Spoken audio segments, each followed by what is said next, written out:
I will check my paperwork and put it on the screen up here.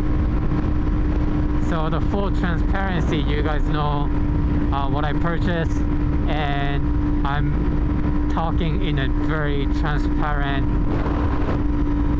way. Alright, good afternoon everyone. This is Candid Motos. Today we're out here around the Covington area, and I wanted to talk about what I like about Ninja 400, since it's been for a while since I purchased this motorcycle, and I have some input on it, and I wanted to share that with you guys in case, you know, if anyone out there is considering purchasing a used Ninja 400, or perhaps brand new, the newer year of Ninja 500. Those are different motorcycles, but some basic,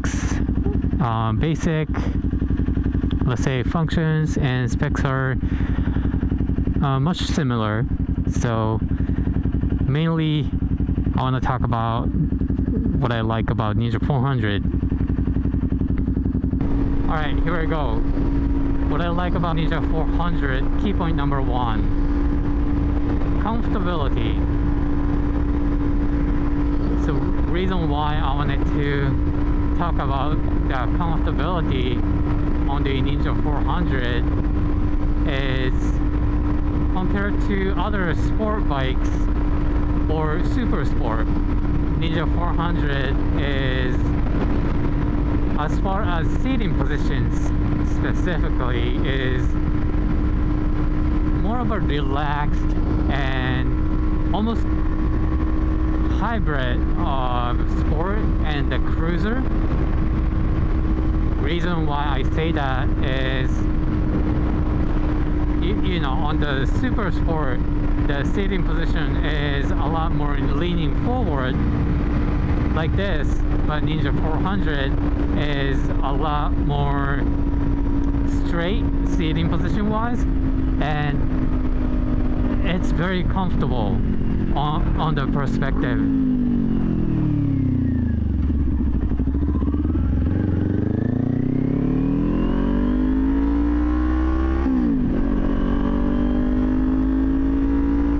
So therefore, whenever I commute to work, it's really nice because my workplace is far and I don't have to be leaning forward on the whole way 1 hour. With this motorcycle, I can just kind of sit up and relaxed position,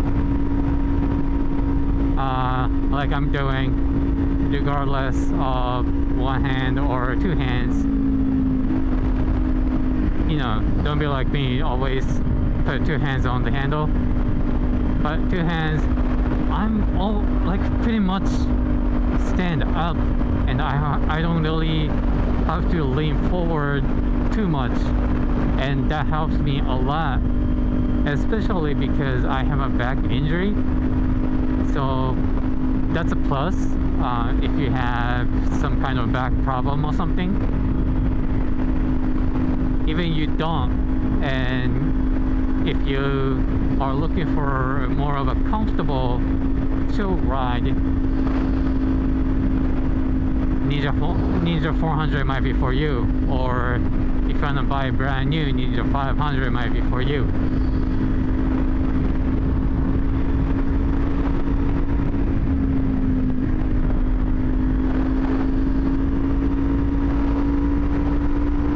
Key point number two, the engine size. You know, obviously Ninja 400 is the 400cc class,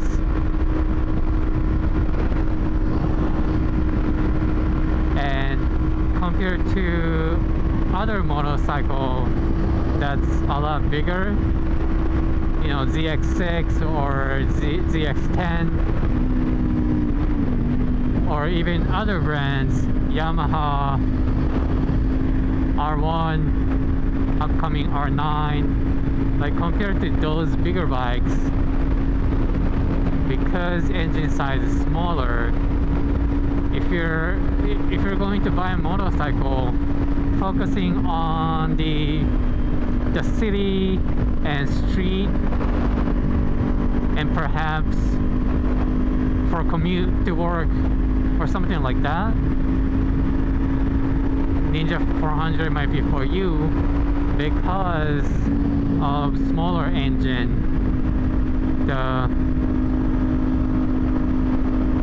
The maneuverability, the twisties, corners, turning, all those functions that apply a lot more on the street or twisties. It's a lot easier to do on the smaller bikes like Ninja 400, and a lot of people would say that it's great, it's light, it's easier, and even most experienced motorcycle riders, they like Ninja 400 and riding on twisties, because as long as you know what you're doing, Ninja 400 could be a bigger bikes like ZX6 or ZX10 or those bikes on the twisties. That's why people love the Ninja 400 so much, because it's really, really capable. Some people underestimate what Ninja 400 could do.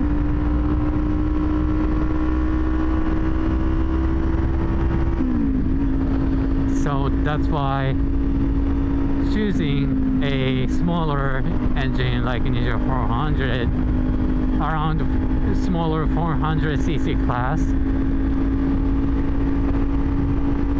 could be beneficial for you depending on what you're looking for.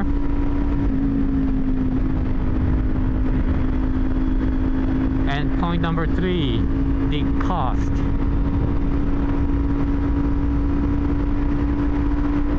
The reason why I wanted to talk about the cost is, in my opinion, it's a huge factor of owning a motorcycle, knowing how much it's going to cost to purchase a motorcycle and maintain a motorcycle and to keep owning a motorcycle.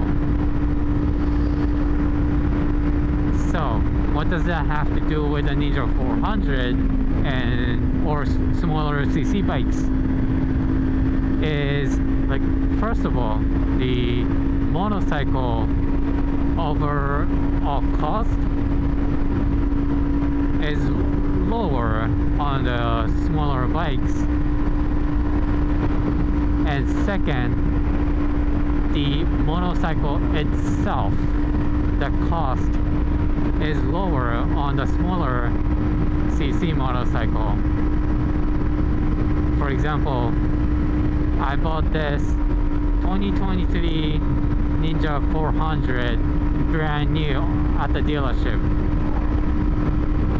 and at the time I think the MSRP was about between 5,000 and 5,500. I don't exactly remember, but I will check my paperwork and put it on the screen up here, so the full transparency, you guys know what I purchased, and I'm talking in a very transparent way.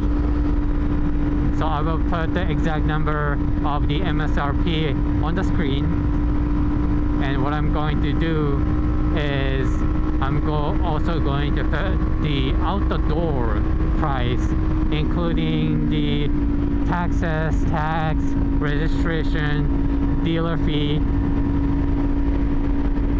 I will put all that so you guys have an idea. But if you're going to buy a motorcycle brand new at the dealership, in my opinion, the rules of thumbs are put about plus 2,000 on top of the MSRP. So if my motorcycle was 5,500, let's just say, and out the door of the dealership, expect to get out of the dealership around plus 2k, so 7,500. So whoa, that was a cup. So expect that. It's similar to buying a car, right? If you buy a car at the dealership, you have to pay for the dealership fee, flight fee, tax, registration, and all that.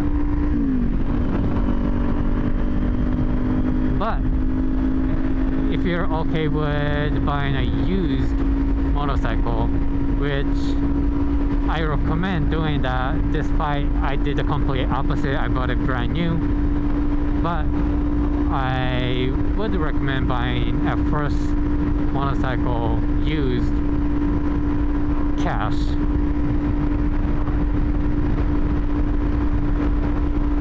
Don't be like me, because I bought mine brand new, so I pay all the fees at the dealership, and I made a motorcycle loan, so I'm also paying an interest on it.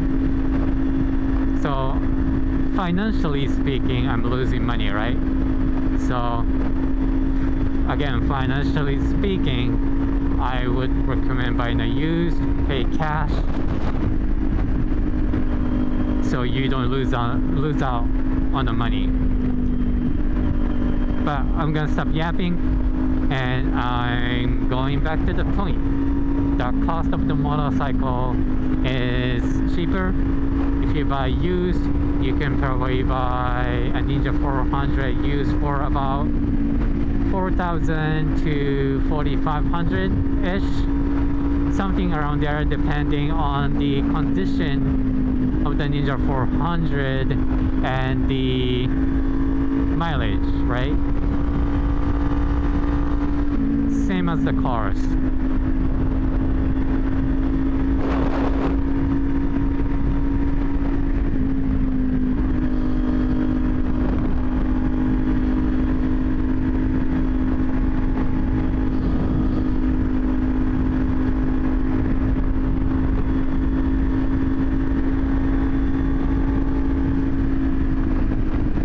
What number am I?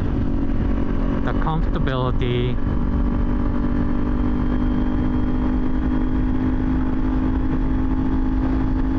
the gas cost, no, the comfortability, the engine side cost,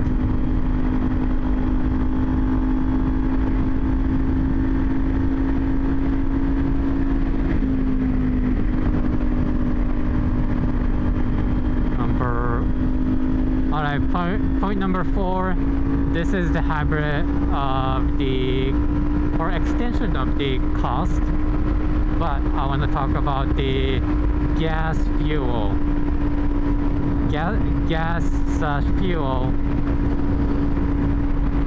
cost. Because the engine size is small,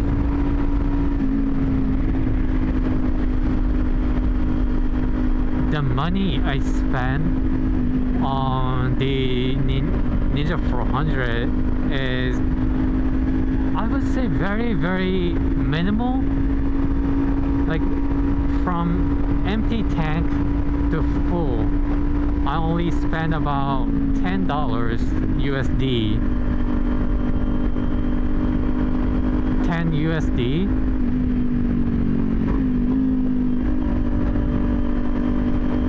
To fully fill up the gas, and the cost-wise, that helps a lot, right? Compared to driving, compared to more expensive, bigger bikes, Ninja 400 gas cost is a lot lower.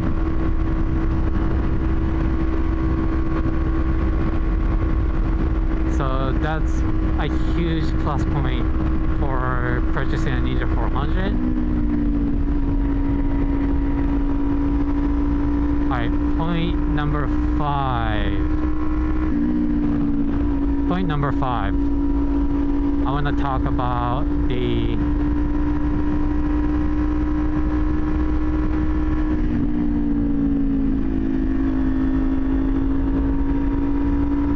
Alright, again, point number 5. I want to talk about the flexibility and how it's very forgivable.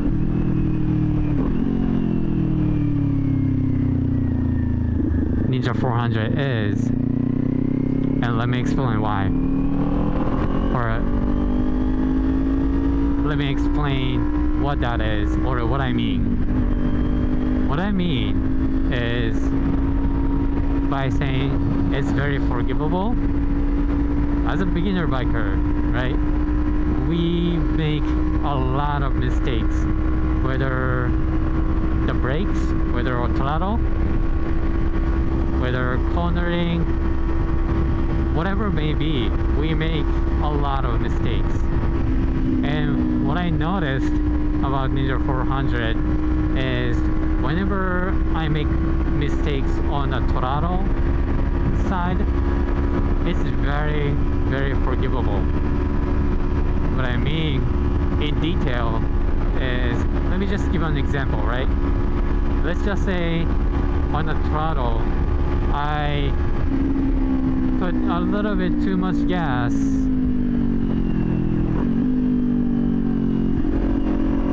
and I'm doing the sport bike and putting too much throttle could be deadly, could cause an accident. But with the Ninja 400,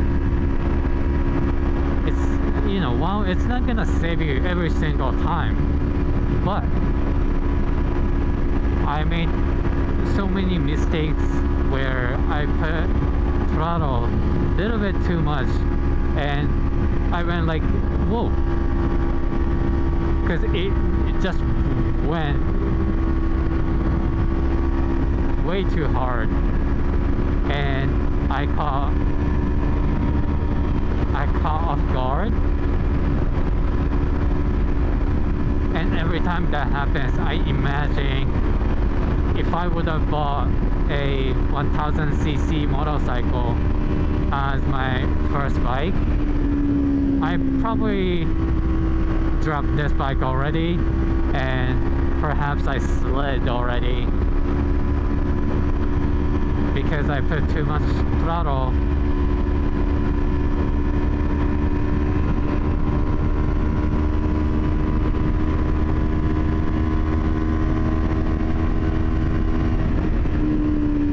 So I very much recommend getting a smaller motorcycle as a beginner, especially a first time owning a motorcycle, and just practice